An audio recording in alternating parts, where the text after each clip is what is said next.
Welcome in, friend. Today's deep dive is one of those mysteries that grabs you by the shoulders and just doesn't let go. We're talking about Maura Murray. And what's fascinating about this case is how a seemingly ordinary disappearance, a college student vanishing after a car accident, can spiral into years of speculation, theories that range from the mundane to the truly unsettling. It really is like staring at a half-finished puzzle, isn't it? Yeah. Maura Murray, a 21-year-old nursing student, disappears in February 2004 after a car accident in rural New Hampshire. On the surface, it sounds almost explainable. A young woman, maybe disoriented after a crash, wanders off into the snowy wilderness, a tragic but sadly not uncommon occurrence. But then you start peeling back the layers, and those missing puzzle pieces, they just lead to more questions. Exactly. And that's what makes this case so captivating, so frustrating. Because the more we examine the details, the further away the truth seems to slip. It makes you wonder, how can someone just vanish? No trace, no definitive answers after all these years. It's like trying to hold smoke. And the more you squeeze, the less you seem to grasp.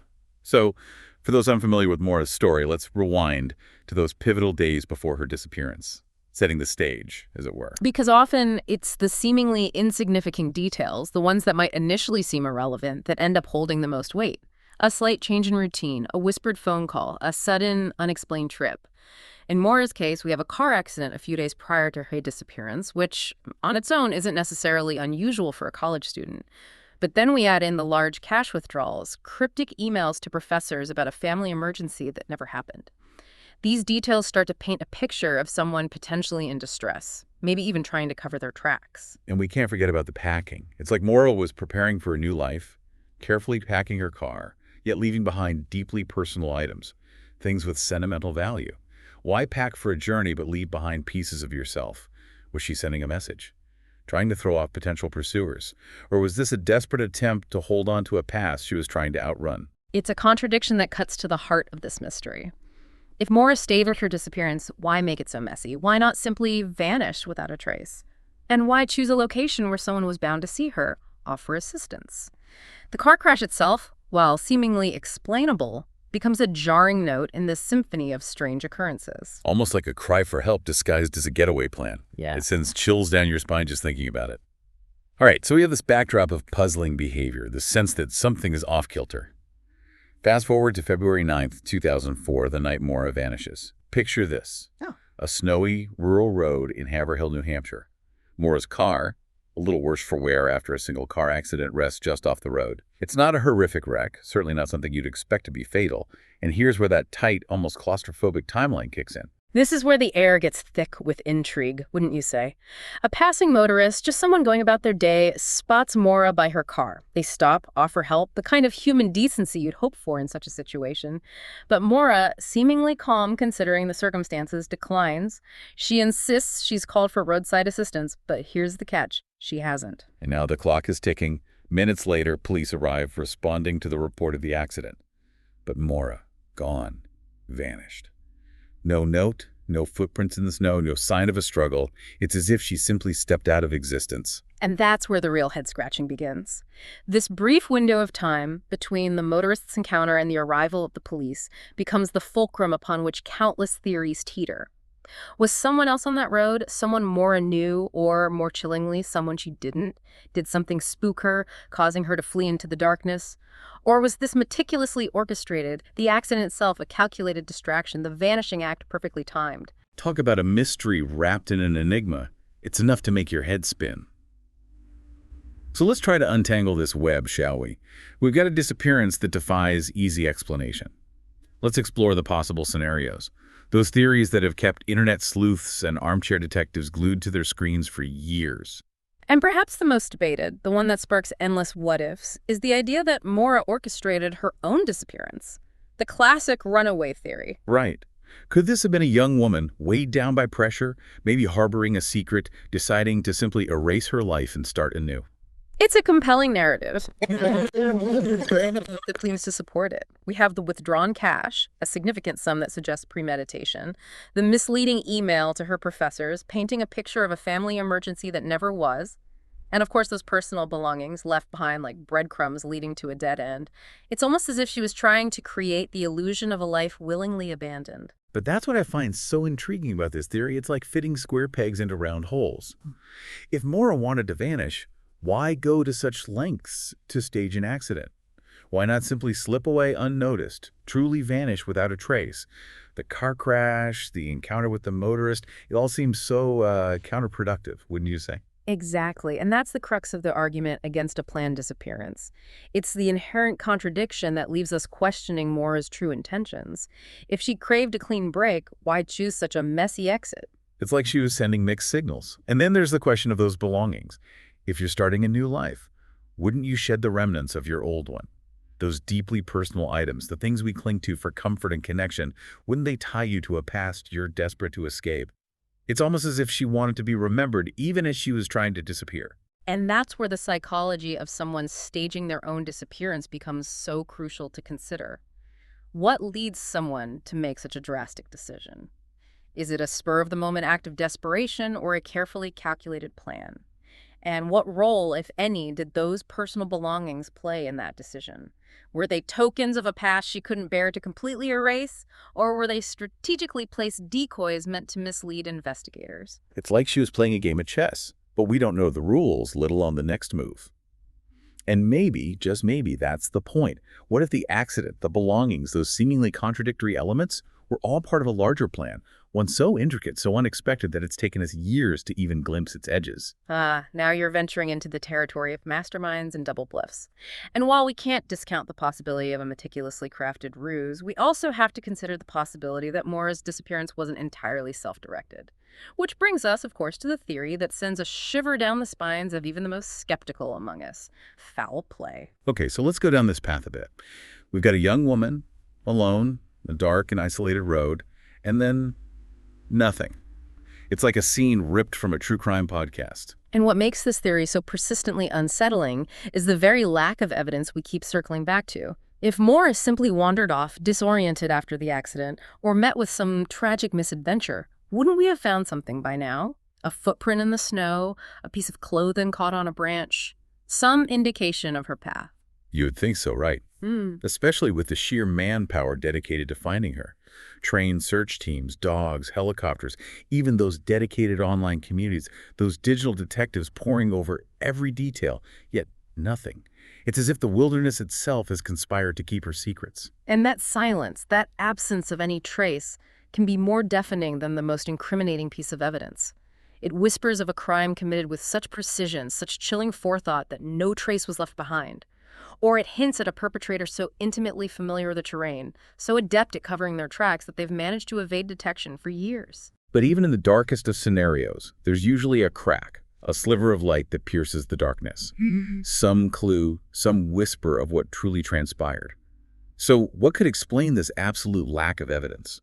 Is it a testament to meticulous planning or simply the cruel hand of fate obscuring the truth? That's the question that keeps investigators, armchair detectives, and those who knew and loved Maura awake at night. And to truly grapple with it, we have to acknowledge the role those dedicated online sleuths have played in keeping her case alive. Right. The Maura Murray case has become almost synonymous with the power and perhaps the limitations of online investigations. We've got forums, websites, entire communities dedicated to dissecting every detail, chasing down every lead, all united by a shared desire to uncover the truth. And their dedication is admirable. They've pored over maps, timelines, witness statements, searching for that one discrepancy, that missing link that could crack the case wide open. And you can't deny they've played a significant role in keeping Maura's memory alive, in ensuring that her story doesn't fade into obscurity. But in this case, even with all that collective brainpower, the mystery endures. What does that tell us about the nature of the case, about the limits of even the most determined online investigations? It suggests that some mysteries, some puzzles, are far more complex, more layered than we initially perceive. They defy easy answers, refusing to be solved with a few clicks and a well-placed search term. It's a humbling thought, isn't it? To think that even with all the information at our fingertips, some truths remain stubbornly out of reach. But maybe, just maybe, that's the point. Maybe the Maura Murray case isn't about finding definitive answers, but about learning to sit with the unknown, to grapple with the possibility that some questions simply don't have satisfying solutions. And perhaps in that space of uncertainty, in the act of wrestling with these unanswered questions, we stumble upon truths that are even more profound than the ones we initially sought. Okay, so we've explored the possibility of a planned disappearance, a carefully orchestrated vanish act, A messy getaway that seems less like a clean break and more like a cryptic message. And we've delved into the chilling world of foul play, considering the unsettling lack of evidence, the almost impossible scenario of a disappearance leaving absolutely no trace. And now, let's talk about that ever-present what-if that seems to linger in the background of any disappearance case involving a remote location. What if Maura simply wandered off, became lost, and succumbed to the harsh conditions of the wilderness? You're speaking of the wilderness theory. It's a possibility, especially given the harsh weather conditions that night and Maura's unfamiliarity with the area. It's not unheard of for people to become disoriented, even panic, in those conditions. Right. Imagine yourself on that road. A young woman, shaken after an accident, unfamiliar surroundings, a blizzard raging around you. It's a recipe for getting turned around, for losing your way. And in a vast, unforgiving wilderness like the White Mountains, well, anything could happen. But here's the catch, and it's a significant one. Extensive searches of the area yielded nothing. We're talking trained search teams, dogs, helicopters. You'd think if she had wandered off, they would have found some trace of her. So what if something happened out there? A fall, an animal encounter, something that left her incapacitated and hidden from even the most thorough search. It's a possibility, but again, we're venturing into the realm of conjecture. While tragic accidents can and do happen, the lack of any sign of Maura after all this time makes this theory less likely. The wilderness, in its own way, can be as unforgiving as any human perpetrator. And yet there's still that persistent hope that she might be out there, somewhere, clinging to life, waiting to be found. But let's be realistic. The longer the years stretch, the more that hope can morph into a burden. A hope that becomes a heavy weight to carry, a reminder of what we don't know, what we may never know. And that's the heart of this mystery, isn't it? The constant tug between hope and reality, between the desire for answers and the acceptance of the unknown. Which brings us back to the question we've been circling around all this time. What do we make of this case? How do we reconcile the conflicting evidence, the plausible yet ultimately unsatisfying theories, the years of unanswered questions? We can't deny the frustrating nature of the Maura Murray case. It's a reminder that even in the age of information, some mysteries remain elusive, some truths remain buried. But even in that frustration, there's a glimmer of hope.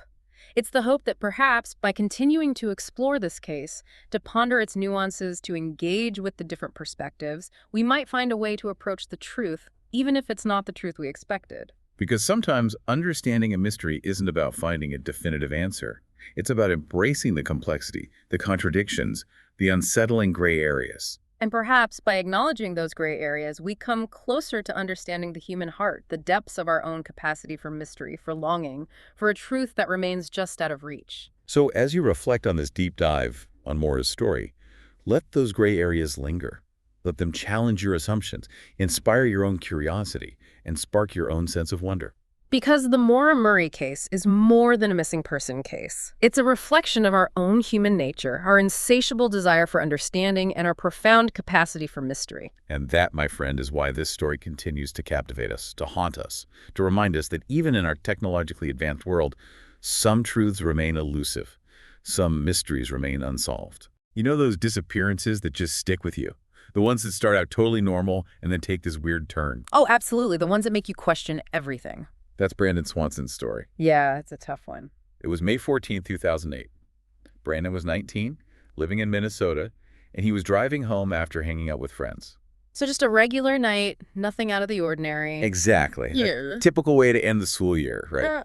Celebrations, friends. Until it wasn't typical anymore. And that's where it gets really unsettling. These types of disappearances, they're sadly more common than people realize, especially with young guys in rural areas late at night. It's true, there's almost a pattern. Investigators see it all the time. But, that doesn't make it any easier for the families left behind. Not at all. So Brandon was driving home to Marshall from Canby, and his car ends up in a ditch. Okay.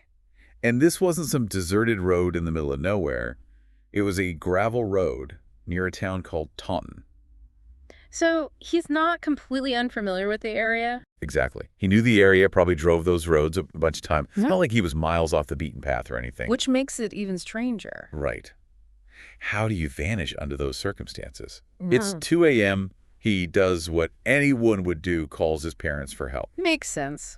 But this is where things get a bit strange. Oh. He can't quite tell them where he is. He thinks he's close to land, but that's actually about 25 miles from where his car was found later. Wow. 25 miles. That's a pretty big difference. I know, right? Like, I've definitely been turned around in the dark, thought I was in one town over, but 25 miles is significant, even if it is dark. Definitely. And don't forget, this is 2008. Pre-smartphones. Yeah.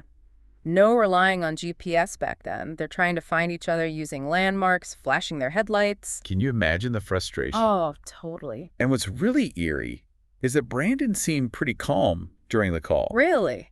He even mentions seeing lights from a town in the distance. Huh. You'd think that would be reassuring, right? Like, at least he has some idea of where he is.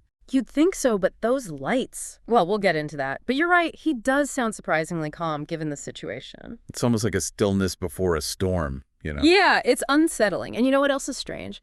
This phone call, it went on for almost 45 minutes. That's a long time to be on the phone trying to figure out where you are. You'd think they would narrow it down. You'd think, right? But they never quite do. It's almost like he's in his own little world, even though he's talking to his parents. Isolated. Exactly. Which brings us to those final words, the ones that I think have haunted investigators and Brandon's family ever since. It's heartbreaking. It's those last few seconds that make this case so difficult to forget. And then silence. Just like that, the call ends. No other sounds, no struggle, nothing. It's that silence, that abrupt ending. It just hangs there. And the fact that they couldn't find any trace of him anywhere near where that call ended, that's what's truly baffling. You'd think there'd be something. A footprint, his phone, anything. And that's when the search for answers becomes even more crucial. His parents, they know deep down something is wrong, and they need answers. They start retracing his route, driving those roads, hoping to find something, anything. And a huge search gets underway. Dogs, helicopters, volunteers. I mean, everyone's looking for him. It's pretty remarkable when you think about it. A whole community coming together like that. It really is. But even with all those people looking, still nothing. No Brandon, no sign of a struggle, no indication of what happened. And without any evidence, all you're left with are theories. And there are a lot of those surrounding this case. You've got the river theory, which, considering where his car was found, it does seem plausible, like maybe he fell in, got swept away by the current. It happens, especially in those rural areas. but they searched the river. They did, and they didn't find anything. So if it wasn't the river that took him, what was it? Right, that's the big question, and it feels like every possible answer just leads to more questions. It's true. Like some people point to the disorientation theory, the idea that maybe he just got confused and wandered off. Which I guess could explain why they didn't find anything near his car. But then you remember that detail about the town lights, right?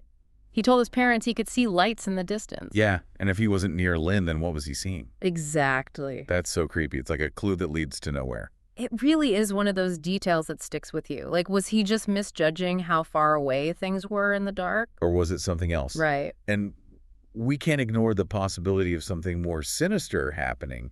I mean, right before the call cut out. That has to make you wonder if he came across someone or something. It does, and there have been cases where what everyone thought was an accident turned out to be something much worse. But with Brandon's case, there's no evidence to support that. No signs of a struggle or anything. It's like he just disappeared into thin air. It really is baffling. And heartbreaking. It's easy to get caught up in the theories, but we can't forget about Brandon's family and what they've gone through. It's unimaginable what they must have gone through and are still going through. That not knowing, it's just... the worst. It really is. It makes you think about how quickly things can change and how many mysteries are still out there. We may never know what happened to Brandon Swanson, but by keeping his story alive, maybe, just maybe, someone somewhere might come forward with new information. If you have any information about Brandon's case, please contact the authorities. And to everyone listening, what are your thoughts on all of this? It's a case that just stays with you, isn't it? Let us know your theories, because sometimes the smallest detail can make all the difference. Vatican City. A place shrouded in secrecy for centuries. Exactly. A place where a 15-year-old girl vanished without a trace. Emanuela Orlandi. Her disappearance in 1983 still haunts us today. It's a case that's captivated the world, and today we're taking a closer look at one of the most intriguing theories. You sent us some fascinating material about it. The theory of Vatican involvement. It's a controversial one. To say the least, right? But we're here to unpack it, analyze it. And critically examine the evidence or lack thereof that might support it. So picture this. It's 1983. The height of the Cold War, by the way. Oh yeah, the world's a very different place. And Emanuela Orlandi, a young girl living within the walls of Vatican City, disappears. Gone. From one of the most secure places on Earth, no less. Right. I mean, you'd think it'd be impossible, right? Exactly. And that's what makes this case so baffling. How could someone simply vanish from a place like that? It's the million-dollar question. And it leads us to the Vatican's response, or should I say, lack of response. It's true. The Vatican's initial handling of the case raised a lot of eyebrows. Because instead of a swift, transparent investigation, there were delays, inconsistencies, and a reluctance to involve outside authorities. They seemed almost hesitant to dig too deep, wouldn't you say? That's the impression I got, almost like they were trying to handle it internally, keep it quiet. And that kind of behavior, unfortunately, has precedence within the Catholic Church. You're talking about past scandals, cover-ups, that sort of thing. Exactly. The Church has a history of protecting its image, even when it means obscuring the truth. Right, and that historical context, it casts a long shadow on the Vatican's actions, or inaction in Emanuela's case. Absolutely. It creates a breeding ground for suspicion, for conspiracy theories. Because if they're not being forthright, people start to wonder why. What are they hiding? It's human nature, really. We crave explanations, and when those in power withhold information, we tend to fill in the blanks ourselves. It's like that old saying, nature abhors a vacuum. The lack of information creates a void that's quickly filled with speculation and rumors. Precisely. And in this case, those rumors often point to something darker, something more sinister, lurking beneath the surface. Yeah, I mean, the possibility that someone, perhaps even someone within the Vatican itself, might have wanted Emanuela silenced, it's chilling. It's a disturbing thought, no doubt. And it's one we'll explore in more depth in our next segment. Definitely. We have to examine all the angles, even the most unsettling ones. It's like you almost don't want to go there, you know? To that dark place where a young girl's disappearance might be connected to something bigger, something sinister. Exactly. But the theory that someone might have wanted Emanuela Orlandi silenced, it's hard to shake. It's a theory that's been swirling around this case for decades. And it's understandable why. Because when you combine the Vatican's history with its initial reluctance to investigate, it kind of, I don't know, it feeds into that narrative. It certainly adds fuel to the fire. And it raises the question, what possible motive could someone have had to silence a 15-year-old girl? Right. What could she have possibly known that was so dangerous, so explosive? Well, the source material we looked at, it actually delves into a few possibilities. Lay out on me. One theory revolves around the Vatican Bank. Ooh, now that's a name that's synonymous with intrigue. Right. There have been whispers of financial impropriety, shady dealings for years. Money laundering, that sort of thing? Exactly. And some believe that Emanuela, perhaps unwittingly, might have stumbled upon information related to these illicit activities. Oh, wow. Like she overheard something she shouldn't have. It's possible. And if that information fell into the wrong hands, it could have had serious consequences for those involved. So they silenced her to protect themselves. It's a chilling thought, but it's one theory that's been put forward. And I gotta say, after everything we've learned, it's not entirely outside the realm of possibility. No, it's not. And it speaks to the level of power at play here. Okay, so we've got the Vatican Bank angle. What else does the source material suggest? Well, there's another theory that links Emanuela's disappearance to organized crime.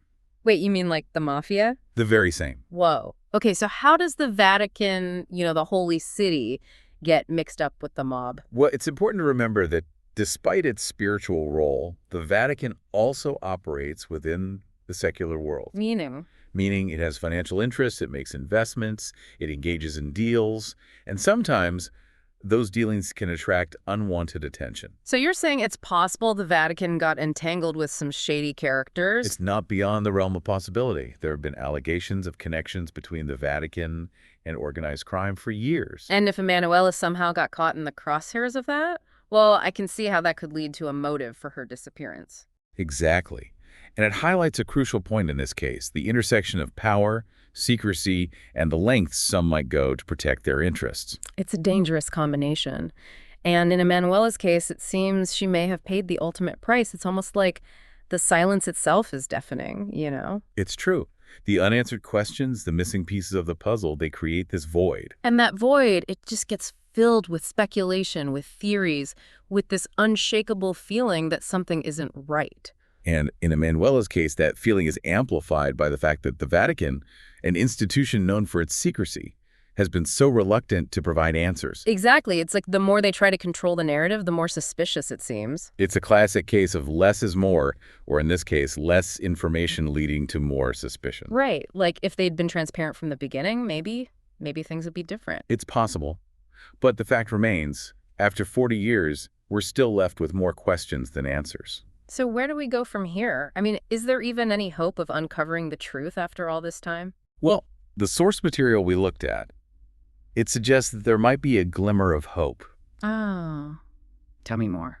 Some believe that there are people, individuals who were present, who made decisions, who might hold key pieces of information that could crack this case wide open. You mean people who were around back then who might know what really happened to Emanuela? Exactly.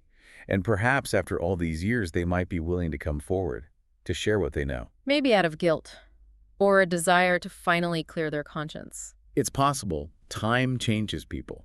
What might have seemed unthinkable years ago might feel within reach now. So you're saying there's a chance, however slim, that someone out there knows the truth and might be ready to reveal it? It's a long shot, for sure, but it's not impossible. And what about those Vatican archives? You know, the ones they're so protective of? Ah, yes, the Vatican Secret Archives, a treasure trove of historical documents. Could the answers we're looking for be hidden there somewhere? It's certainly possible. But gaining access to those archives is a Herculean task. They're notoriously difficult to get into. But imagine if we could just get a peek inside, you know? There might be a document, a letter, a report, something, anything, that sheds light on what happened to Emanuela. It's a tantalizing thought, isn't it, to think that the truth might be right there, locked away, waiting to be discovered. It kind of makes you wonder, what are they so afraid of? That's the million-dollar question, isn't it? And it's one that we may never have a definitive answer to. It's frustrating, you know, to think that power can be used to silence the truth for so long. It is. But it's also a reminder that we can't stop asking questions, that we can't let these stories fade away. Because even if we never get all the answers, even if Emanuela's case remains unsolved, the act of seeking truth, of demanding justice, it matters. It does. It honors her memory. It keeps her story alive. And it sends a message that we will not be silenced. That's a powerful message. Well said. And on that note, we'll leave you to ponder this. What would you do if you were in Emanuela's brother's shoes? Would you give up the fight, or would you continue to search for answers, no matter the cost? Thanks for joining us for this deep dive, a story that continues to fascinate, frustrate, and remind us of the enduring power of truth.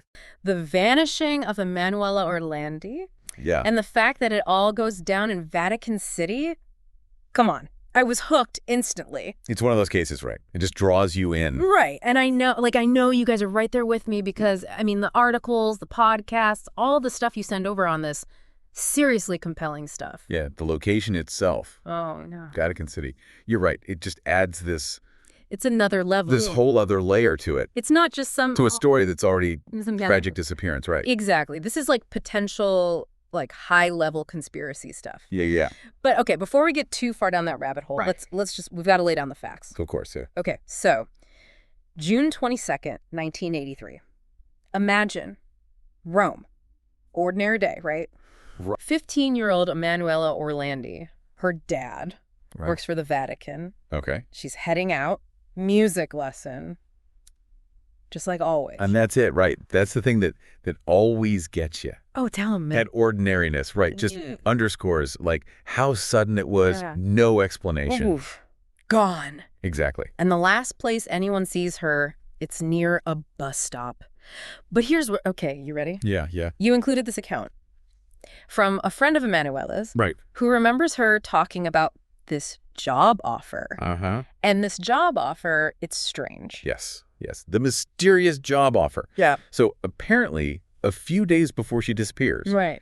this man in a very fancy car approaches her. Okay, so that detail, it seems small, maybe at first, but whoa, it becomes huge-y. It does. It becomes crucial Right. to trying to piece together what happened. Seriously, like I'm reading this and I'm like, hold on, are we in a spy movie all of a sudden? And then you were smart to flag the Vatican Bank stuff, those articles you found about the money laundering back in the 80s. Oh, yeah.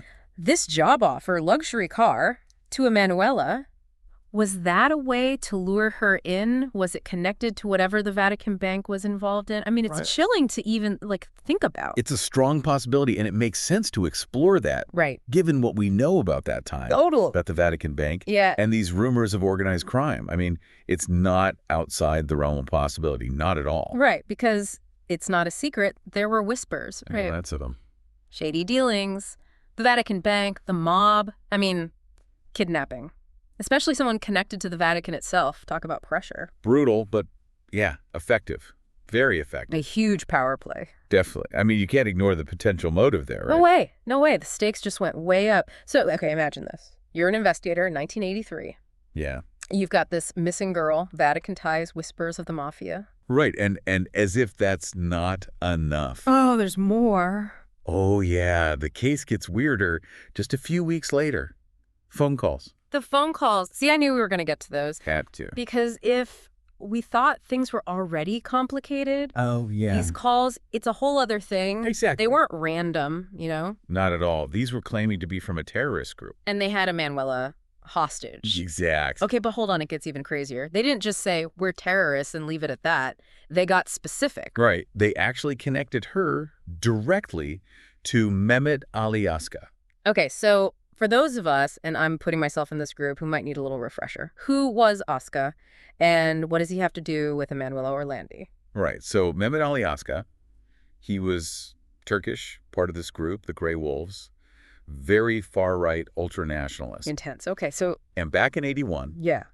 he's the one who shot Pope John Paul II in St. Peter's Square. Whoa. Okay, so this just went from a missing person to, international incident territory, religious tension, organized crime, now terrorism. The stakes are incredibly high. Right, and these weren't just threats either. They had demands. They said, you release Aska, we release Emanuela. Straight swap.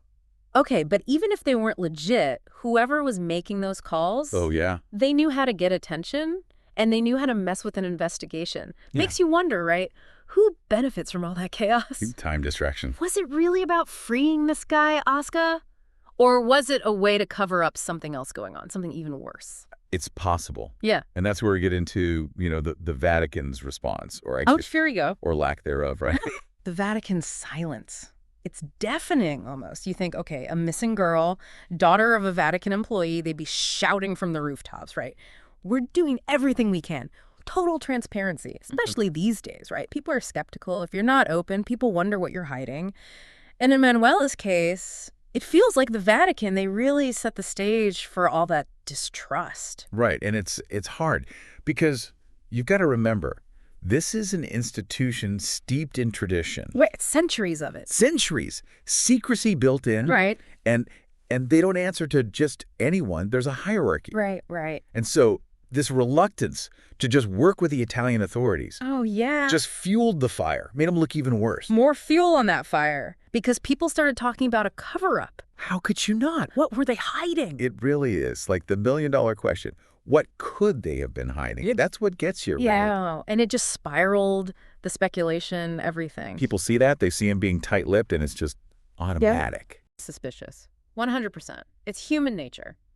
Closed doors, gotta be something going on. And we already know it's the 80s, right? We've got the mafia, we've got terrorism. Exactly. Throw in the Vatican not saying anything, whoa, just adds fuel to that fire. Oh, for sure. Just played right into it, like they were protecting something. Or someone. Yeah, yeah. And, the thing is, it still affects them. Yeah. Even now.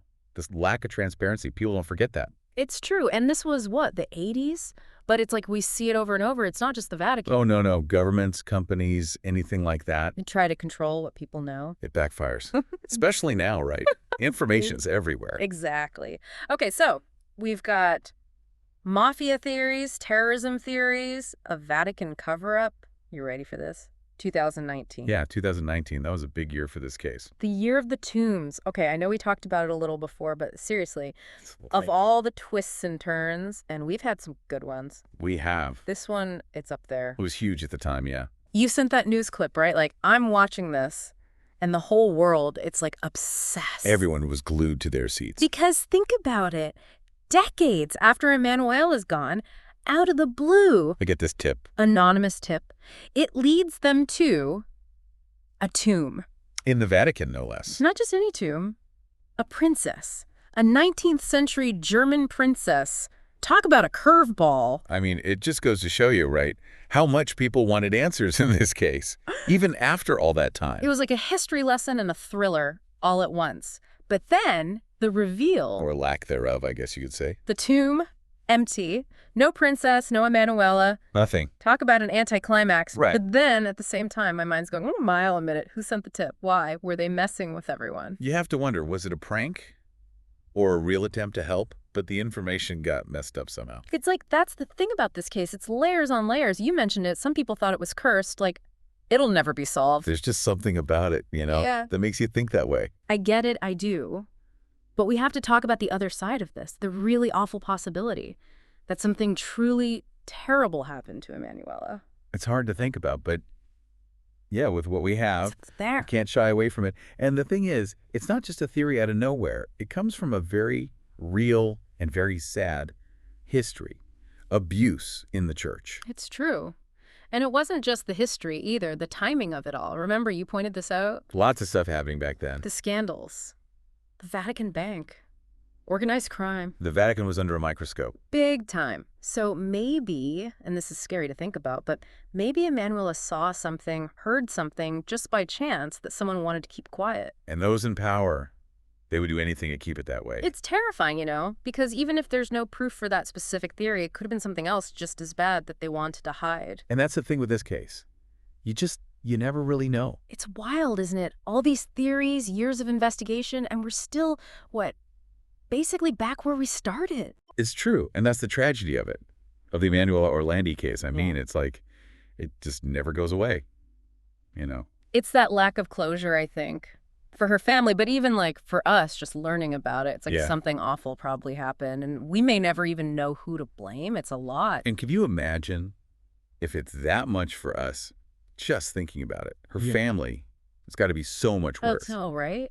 Especially her brother, Pietro. You included those interviews. Yeah. And wow, he has just dedicated his life to getting justice. He's never given up.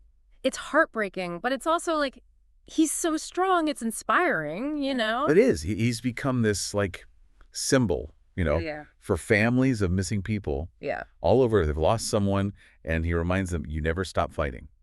It makes you think, what if everyone got even a little bit of that energy, to demand more from the people in charge, institutions, real change because of Emanuela? That would be something else, wouldn't it? Because at the heart of it, this isn't just, we got to solve the mystery. Right. It's bigger. It's about power and who's accountable and getting some justice after all this time.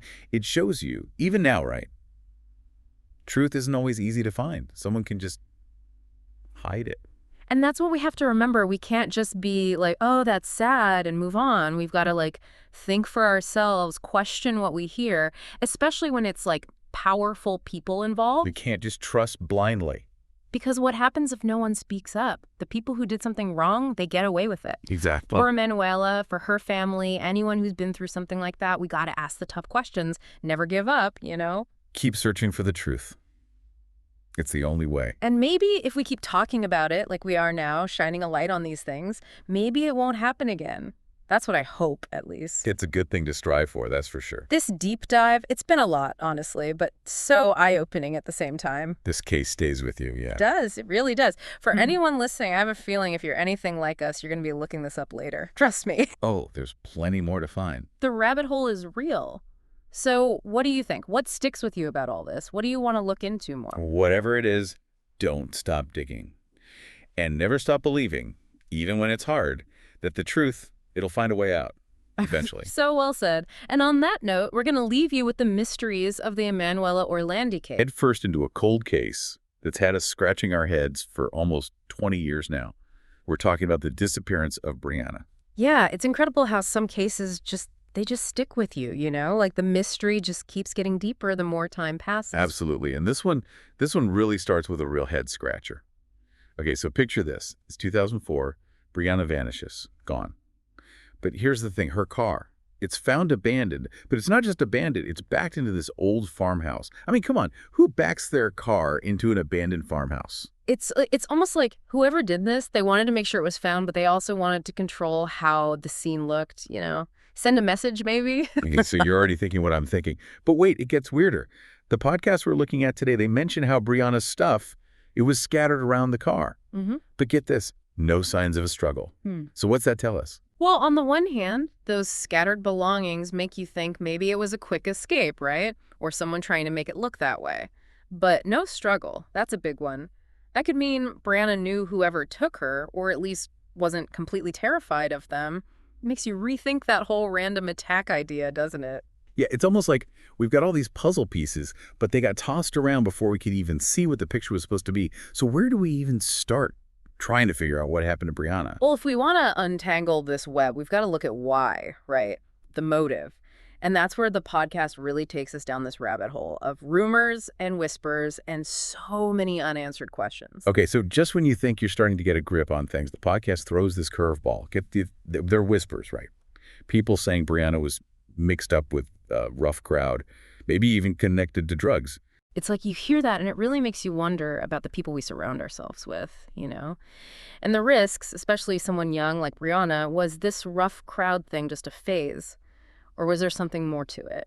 Speaking of something more to it, the podcast drops this name Nathaniel. He was an acquaintance of Brianna's. But here's the kicker. This guy Nathaniel, he had a history. Drugs. And apparently, he might have owed money to some pretty dangerous characters. Oh, yeah. Nathaniel being in the picture definitely changes things. If Brianna got caught up in something risky because of him, it could explain a lot. But then there's that whole car at the farmhouse thing. Was that Nathaniel? Or someone else completely? See, it's like we're trying to put this puzzle together, but the pieces keep changing. So, okay, we've got this possible drug connection. But then the podcast also hints that, and this is wild, that maybe Brianna's disappearance, it was a message. Maybe tied to those debts Nathaniel might have had. What do you make of that? It's definitely a chilling thought. I mean, think about it. The farmhouse, the way the car was left, that kind of planning, it screams message, right? But if that was the goal, why not make it more obvious? It's almost like whoever was behind it, they wanted to send a message, but also keep it quiet at the same time. Right. So maybe this whole drug thing, it's a red herring. Something to throw us off the scent. Yeah. But then what are we missing? That's the million-dollar question, isn't it? Was Brianna's disappearance really about drugs? Or was it a case of, like, mistaken identity, a horrible misunderstanding? To get closer to the truth, we got to look at the other people in this story. So we're trying to make sense of this possible drug connection, right? And then the podcast throws in these other people who are connected to Brianna, and it makes you think, are we missing a piece of the puzzle here? This is where it gets really interesting. We're talking about the human element, right? These aren't just names on a report. These are people, real people, whose lives were connected to Brianna's, and their stories could be the key to figuring all this out. For real. Like this one guy, Ramon Ryan, Yeah. the podcast, they say he was one of the last people who saw Brianna. But then there's no real evidence, nothing solid to say he was involved in her disappearance. So what's up with that? Oh, that's classic, isn't it? As soon as that suspicion starts swirling around, people jump to conclusions. But without hard facts, you're really just left with rumors and speculation. This Ramon Ryan, he could be totally innocent, just caught in the middle of this whole mess. Okay, so we've got Ramon with this cloud hanging over him. And then the podcast mentions these other people. They don't give any names, but they say these were people in Brianna's life who might be holding back, keeping information to themselves. What would make someone stay quiet when they might have information about a case like this? Fear. Fear is a powerful thing. Think about it. What if you knew something that could put you in danger, or someone you care about? That pressure to keep quiet, especially if you think something bigger is going on, it can be immense. That's a scary thought, but it makes you wonder, could someone out there, could they know exactly what happened to Brianna, but they're too afraid to say anything? What if years later things are different for them, you know? Maybe now they feel safe enough to come forward. You never know. People change, loyalties change, and what seemed too dangerous to talk about 20 years ago might not seem like such a big deal now. It's like they say, time heals all wounds. But in a case like this, maybe time doesn't heal. Maybe it reveals something. Which brings us to something else. The podcast mentioned how all this new technology, it's helping crack cold cases, just like Brianna's. DNA, those genealogy websites, it's unbelievable. Could that be the answer, the key to getting some answers for Brianna? Technology's a game changer, that's for sure. I mean, the podcast didn't get into specifics about DNA in Brianna's case, but think about it. Fingerprints they missed back then, a fiber they didn't notice, even the smallest thing. It could be huge with today's technology. Like getting a second chance to find those missing puzzle pieces we were talking about. So after looking at all this, after diving into the theories, what do you think happened to Brianna? That's the question that haunts us, isn't it? We've looked at the possibility of a drug deal gone wrong, the idea that maybe this was a message that got out of control, even that disturbing thought that someone close to her could be involved. But even with all those possibilities, there's still this one big question that hangs over everything. Did Brianna know whoever took her?